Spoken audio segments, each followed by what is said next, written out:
வணக்கம் மாணவ செல்வங்களே! நான் கண்மணி. உங்கள் நண்பர்களுடன் ஒரு பூங்காவில் கோடைக்கால சுற்றுலாவிற்கு நீங்கள் திட்டமிட்டுள்ளீர்கள் என்று கற்பனை செய்து பாருங்கள். நீங்கள் சுற்றுலா போர்வையை விரிக்கும்போது வானத்தில் காத்தாடிகள் பறந்து கொண்டிருப்பதை நீங்கள் கவனிக்கிறீர்கள். முக்கோண வடிவிலான காத்தாடிகள் முக்கோணங்களின் பரப்பளவை கண்டுபிடிப்பதில் உங்கள் ஆர்வத்தை தூண்டுகிறது. முக்கோணங்களின் பரப்பளவை கண்டறிவதற்காக ஒரு மதிப்புமிக்க கருவி. ஈரோனின் வாய்ப்பாடுவை பல்வேறு வகையான முக்கோணங்களுக்கு எவ்வாறு பயன்படுத்துவது மற்றும் அதன் பயன்பாடுகளை உண்மையான முறையில் ஆராய்வது எப்படி என்பதை கற்றுக்கொள்வோம்.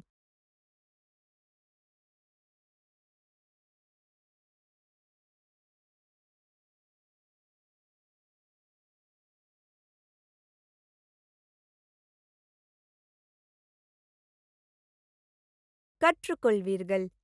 இந்த பாடத்தின் முடிவில் நம்மால் முடியும். ஈரோனின் வாய்ப்பாடுவின் கருத்தையும் முக்கோணங்களின் பரப்பளவை கண்டறிவதில் அதன் பயன்பாட்டையும் புரிந்து கொள்ளுங்கள். ஈரோனின் வாய்ப்பாட்டை பயன்படுத்தக்கூடிய முக்கோணங்களின் வகைகளை அங்கீகரிக்கவும். முக்கோணங்களாக பிரிக்கக்கூடிய அசமபக்க முக்கோணங்கள் மற்றும் நாற்கரங்கள் உட்பட. முக்கோண பகுதிகளை கணக்கிட ஈரோனின் வாய்ப்பாடு மற்றும் அடிப்படை மற்றும் உயரம் போன்ற பிற முறைகளை பயன்படுத்துவதை வேறுபடுத்துங்கள். முக்கோணங்கள் மற்றும் நாற்கரங்கள் சம்பந்தப்பட்ட நிஜ உலக சிக்கல்களை தீர்க்க ஈரோனின் வாய்ப்பாட்டை பயன்படுத்தவும். முக்கிய வார்த்தைகள். இந்த பாடத்தின் முக்கிய வார்த்தைகள்: முக்கோண பகுதி, அரை சுற்றளவு, அசமபக்க முக்கோணம், சமபக்க முக்கோணம், இரு சமபக்க முக்கோணம், சுற்றளவு, நாற்கரங்கள், பிரித்தல் முக்கோணங்கள், உயரங்கள். மாணவர்களே, இப்போது ஹெரான்களின் சூத்திரத்திற்கு செல்வதற்கு முன் சில முக்கியமான வரையறைகளை பார்ப்போம். சுற்றளவு. கொடுக்கப்பட்ட படம் எந்த மூடிய வடிவத்தின் வெளிப்புற எல்லையாகும். சுற்றளவை கண்டுபிடிக்க கொடுக்கப்பட்ட வடிவத்தின் அனைத்து பக்கங்களையும் சேர்க்க வேண்டும். ஒரு செவ்வகத்தின் சுற்றளவு அதன் அனைத்து பக்கங்களின் கூட்டுத்தொகையாகும். அதன் அலகு அதன் நீளத்திற்கு சமம். சுற்றளவு ஈடு 3 கூட்டல் 7 கூட்டல் 3 கூட்டல் 7 சென்டிமீட்டர். செவ்வகத்தின் சுற்றளவு ஈடு 20 சென்டிமீட்டர். பகுதி. எந்த மூடிய உருவத்தின் பரப்பளவும் சுற்றளவினால் மூடப்பட்ட மேற்பரப்பு ஆகும். அதன் அலகு நீள அலகு ஒரு சதுரம். ஒரு முக்கோணத்தின் பரப்பளவு. ஒரு முக்கோணத்தின் பரப்பளவை கண்டறிவதற்கான பொதுவான சூத்திரம் உயரம் கொடுக்கப்பட்டால் முக்கோணத்தின் பரப்பளவு ஈடு அரை பெருக்கல் அடிப்பகுதி பெருக்கல் உயரம். வலது கோண முக்கோணத்தின் பகுதி. நாம் ஒரு செங்கோண முக்கோணத்தின் பரப்பளவை கண்டுபிடிக்க வேண்டும் என்றால் மேலே உள்ள சூத்திரத்தை நேரடியாக பயன்படுத்துவதன் மூலம் வலது கோணத்தை அடித்தளமாகவும் உயரமாகவும் இருக்கும் இரண்டு பக்கங்களையும் எடுத்துக்கொள்ளலாம். இங்கு அடிப்படை ஈடு 3 சென்டிமீட்டர் மற்றும் உயரம் ஈடு 4 சென்டிமீட்டர். முக்கோணத்தின் பரப்பளவு ஈடு அரை பெருக்கல் 3 பெருக்கல் 4. ஈடு 6 சென்டிமீட்டர் மேலிலக்கம் 2. சமபக்க முக்கோணத்தின் பகுதி. 3 பக்கங்களும் சமமாக இருந்தால் அது ஒரு சமபக்க முக்கோணம் என்று கூறப்படுகிறது. சமபக்க முக்கோணத்தில் முதலில் முக்கோணத்தின் இடைநிலையை உருவாக்குவதன் மூலம் உயரத்தை கண்டறிய வேண்டும். இங்கு சமபக்க முக்கோணம் 3 சமபக்கங்களை கொண்டுள்ளது, அதாவது 10 சென்டிமீட்டர்.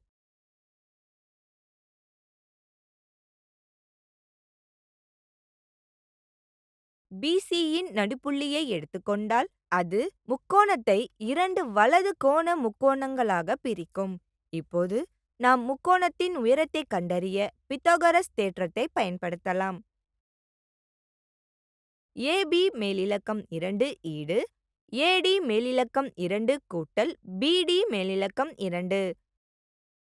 வட்ட அடைப்புக்குறிக்குள் 10 மேலிலக்கம் 2 ஈடு AD மேலிலக்கம் 2 கூட்டல் வட்ட அடைப்புக்குறிக்குள் 5 மேலிலக்கம் 2 AD மேலிலக்கம் 2 ஈடு வட்ட அடைப்புக்குறிக்குள் 10 மேலிலக்கம் 2 கழித்தல் வட்ட அடைப்புக்குறிக்குள் 5 மேலிலக்கம் 2 AD மேலிலக்கம் 2 ஈடு 100 கழித்தல் 25 ஈடு 75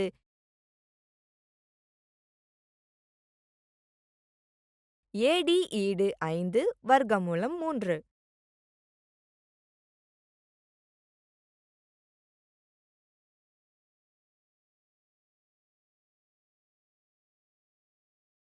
இப்போது நாம் ஒரு முக்கோணத்தின் பரப்பளவை காணலாம். முக்கோணத்தின் பரப்பளவு ஈடு அரை பெருக்கல் அடிப்படை பெருக்கல் உயரம். ஈடு அரை பெருக்கல் 10 பெருக்கல் 5 வர்க்கமூலம் 3.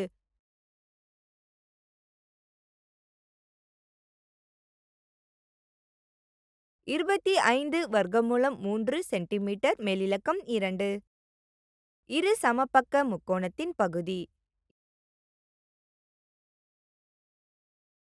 இரு சமபக்க முக்கோணத்திலும் முக்கோணத்தின் உயரத்தை கண்டுபிடித்து முக்கோணத்தின் பரப்பளவை கணக்கிட வேண்டும். இங்கே உயரம் ஈடு வர்க்கமூலம் 8 மேலிலக்கம் 2 கழித்தல் 2 மேலிலக்கம் 2. ஈடு வர்க்கமூலம் 64 கழித்தல் 4.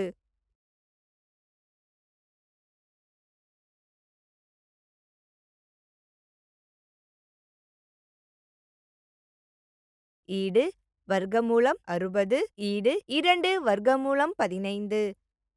முக்கோணத்தின் பரப்பளவு ஈடு அரை பெருக்கல் அடிப்பகுதி பெருக்கல் உயரம். ஈடு அரை பெருக்கல் 4 பெருக்கல் 2 வர்க்கமூலம் 15. ஈடு 4 வர்க்கமூலம் 15 சென்டிமீட்டர் மேலிலக்கம் 2. ஒரு முக்கோணத்தின் பரப்பளவு ஈரோனின் வாய்ப்பாடு மூலம். ஒரு முக்கோணத்தின் பரப்பளவுக்கான சூத்திரம் ஈரோனால் வழங்கப்படுகிறது. மேலும் இது ஈரோனின் வாய்ப்பாடு என்றும் அழைக்கப்படுகிறது. முக்கோணத்தின் பரப்பளவு ஈடு வர்க்கமூலம் S வட்ட அடைப்புக்குறிக்குள் S கழித்தல் A வட்ட அடைப்புக்குறிக்குள் S கழித்தல் B வட்ட அடைப்புக்குறிக்குள் S கழித்தல் C. இதில் A, B மற்றும் C ஆகியவை முக்கோணத்தின் பக்கங்கள் மற்றும் S என்பது அரை சுற்றளவு. S ஈடு A கூட்டல் B கூட்டல் C கீழ்க்கோடு 2. பொதுவாக இந்த சூத்திரம் முக்கோணத்தின் உயரத்தை கண்டுபிடிக்க முடியாத போது பயன்படுத்தப்படுகிறது அல்லது முக்கோணம் ஒரு அசமபக்க முக்கோணமா என்று நீங்கள் கூறலாம். இங்கே முக்கோணத்தின் பக்கங்கள் உள்ளன. AB ஈடு 12 சென்டிமீட்டர் BC ஈடு 14 சென்டிமீட்டர் AC ஈடு 6 சென்டிமீட்டர்.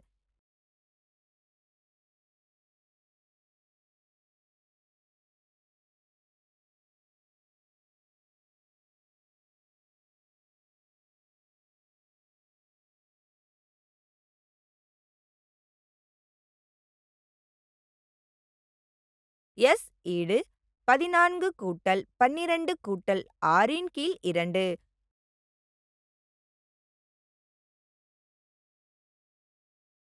ஈடு 32 இன் கீழ் 2 ஈடு 16 சென்டிமீட்டர்.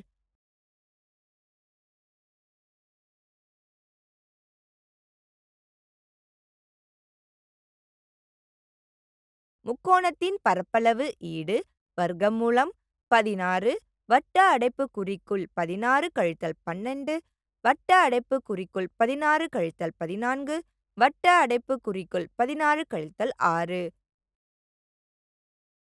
ஈடு வர்க்கமூலம் 16 வட்ட அடைப்புக்குறிக்குள் 4 வட்ட அடைப்புக்குறிக்குள் 2 வட்ட அடைப்புக்குறிக்குள் 10. ஈடு வர்க்கமூலம் 1280. ஈடு 35.77 சென்டிமீட்டர் மேலிலக்கம் 2. எடுத்துக்காட்டு முக்கோணத்தின் பரப்பளவை முறையே 4 அலகுகள் 6 அலகுகள் மற்றும் 8 அலகுகள் என கொடுக்கப்பட்ட பக்க நீளங்களை கண்டறியவும். தீர்வு நமக்கு தெரியும். A ஈடு 4 அலகுகள், B ஈடு 6 அலகுகள் மற்றும் C ஈடு 8 அலகுகள். இவ்வாறு அரை சுற்றளவு S ஈடு வட்ட அடைப்புக்குறிக்குள் A கூட்டல் B கூட்டல் C இன் கீழ் 2 ஈடு வட்ட அடைப்புக்குறிக்குள் 4 கூட்டல் 6 கூட்டல் 8 இன் கீழ் 2 ஈடு 9 அலகுகள்.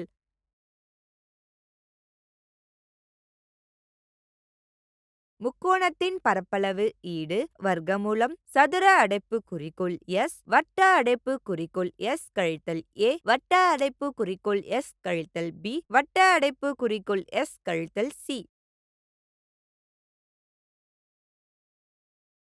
ஈடு வர்க்கமூலம் சதுர அடைப்புக்குறிக்குள் 9 வட்ட அடைப்புக்குறிக்குள் 9 கழித்தல் 4 வட்ட அடைப்புக்குறிக்குள் 9 கழித்தல் 6 வட்ட அடைப்புக்குறிக்குள் 9 கழித்தல் 8 உணர்த்துகிறது. முக்கோணத்தின் பரப்பளவு ஈடு வர்க்கமூலம் வட்ட அடைப்புக்குறிக்குள் 9 பெருக்கல் 5 பெருக்கல் 3 பெருக்கல் 1 ஈடு வர்க்கமூலம் 135 ஈடு 11.61 அலகு மேலிலக்கம் 2. பலகோணத்தின் பகுதி ஈரோனின் சூத்திரத்தால் ஹெரானின் சூத்திரத்தால் ஒரு நாற்கரத்திற்கு அதன் மூலைவிட்ட மதிப்புகள் மற்றும் பக்கங்களில் ஒன்று கொடுக்கப்பட்டால் கொடுக்கப்பட்ட நாற்கரத்தை 2 முக்கோணங்களாக பிரித்து ஈரோனின் சூத்திரத்தை பயன்படுத்தி பரப்பளவை கணக்கிடலாம்.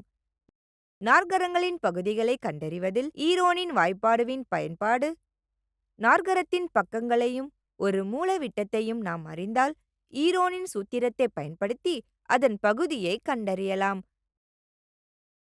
நாற்கரத்தின் பக்கங்களும் மூலை விட்டமும் பின்வருமாறு கொடுக்கப்பட்டால் அதன் பரப்பளவை கண்டறியவும்.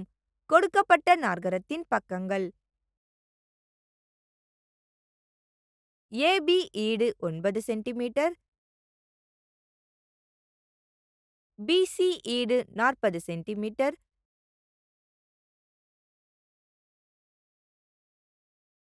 DC ஈடு 28 சென்டிமீட்டர்,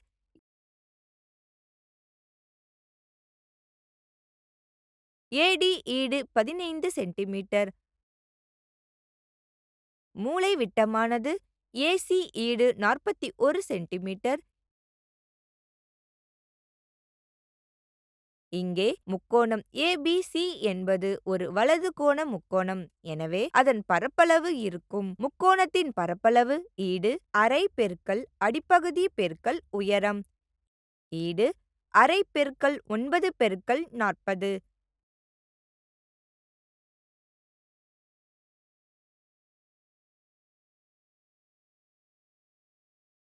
ஈடு 180 சென்டிமீட்டர் மேலிலக்கம் 2. முக்கோணம் ADCயின் பகுதி ஈடு வர்க்கமூலம் S வட்ட அடைப்புக்குறிக்குள் S கழித்தல் A வட்ட அடைப்புக்குறிக்குள் S கழித்தல் B வட்ட அடைப்புக்குறிக்குள் S கழித்தல் C. S ஈடு வட்ட அடைப்புக்குறிக்குள் A கூட்டல் B கூட்டல் C இன் கீழ் 2 ஈடு வட்ட அடைப்புக்குறிக்குள் 15 கூட்டல் 28 கூட்டல் 41 இன் கீழ் 2 ஈடு 84 இன் கீழ் 2 ஈடு 42. முக்கோணம் ADCயின் பகுதி ஈடு வர்க்கமூலம் 42 வட்ட அடைப்புக்குறிக்குள் 42 கழித்தல் 15 வட்ட அடைப்புக்குறிக்குள் 42 கழித்தல் 28 வட்ட அடைப்புக்குறிக்குள் 42 கழித்தல் 41 ஈடு வர்க்கமூலம் 42 வட்ட அடைப்புக்குறிக்குள் 27 வட்ட அடைப்புக்குறிக்குள் 14 வட்ட அடைப்புக்குறிக்குள் 1 ஈடு 126 சென்டிமீட்டர் மேலிலக்கம் 2. நாற்கர ABCD பகுதி ஈடு முக்கோணம் ABC கூட்டல் பகுதி முக்கோணம் ADC.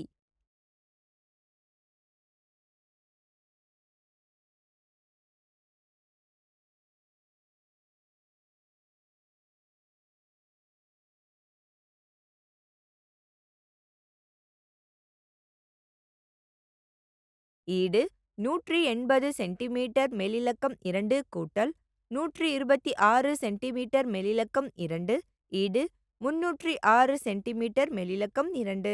எடுத்துக்காட்டு ஒரு நாற்கரம் ABCD வடிவில் ஒரு பூங்கா. குறுங்கோணம் C ஈடு 90 பாகை. AB ஈடு 9 சென்டிமீட்டர், BC ஈடு 12 சென்டிமீட்டர், சிடி ஈடு 5 சென்டிமீட்டர் மற்றும் ஏடி ஈடு 8 சென்டிமீட்டர். அது எவ்வளவு பகுதியை ஆக்கிரமித்து உள்ளது உணர்த்துகிறது. கொடுக்கப்பட்ட தகவலின்படி உருவத்தை வரைகிறோம். உருவத்தை முக்கோணம் பிசிடி மற்றும் முக்கோணம் ஏபிடி என 2 முக்கோணங்களாக பிரிக்கலாம். முக்கோணம் பிசிடியிலிருந்து பிடியை காணலாம், அதாவது பித்தகோரஸின் தேற்றத்தை பயன்படுத்தி.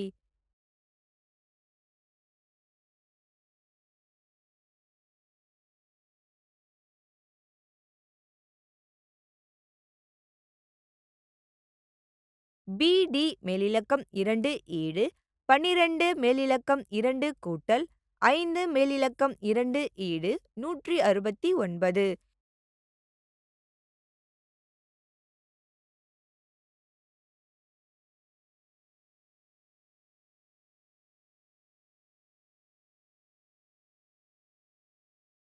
பிடி ஈடு 13 சென்டிமீட்டர்.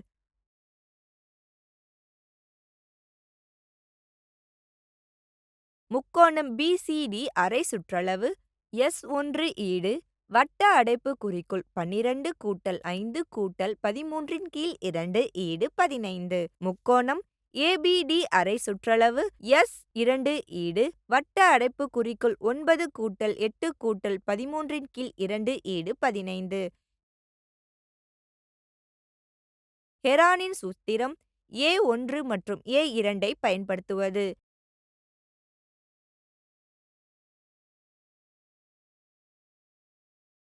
A1 ஈடு வர்க்கமூலம் சதுர அடைப்புக்குறிக்குள் 15 வட்ட அடைப்புக்குறிக்குள் 15 கழித்தல் 12 வட்ட அடைப்புக்குறிக்குள் 15 கழித்தல் 5 வட்ட அடைப்புக்குறிக்குள் 15 கழித்தல் 13. A1 ஈடு வர்க்கமூலம் வட்ட அடைப்புக்குறிக்குள் 15 பெருக்கல் 3 பெருக்கல் 10 பெருக்கல் 2. A1 ஈடு வர்க்கமூலம் 900 ஈடு 30 சென்டிமீட்டர் மேலிலக்கம் 2.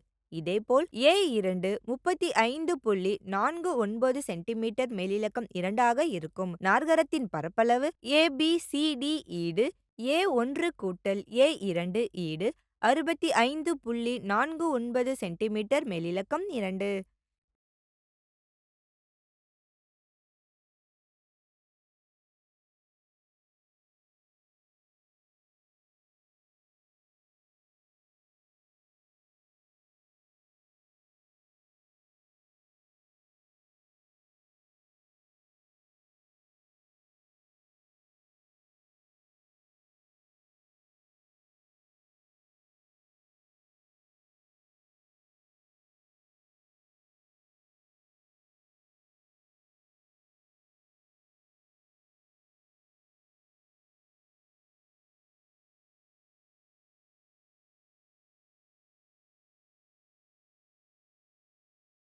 நினைவில் வைத்துக் கொள்ளுங்கள், ஒரு முக்கோணத்தின் பரப்பளவை ஈரோனின் சூத்திரத்தை பயன்படுத்தி கணக்கிடலாம். பகுதி ஈடு வர்க்கமூலம் வட்ட அடைப்புக்குறிக்குள் S வட்ட அடைப்புக்குறிக்குள் SA வட்ட அடைப்புக்குறிக்குள் SB வட்ட அடைப்புக்குறிக்குள் SC.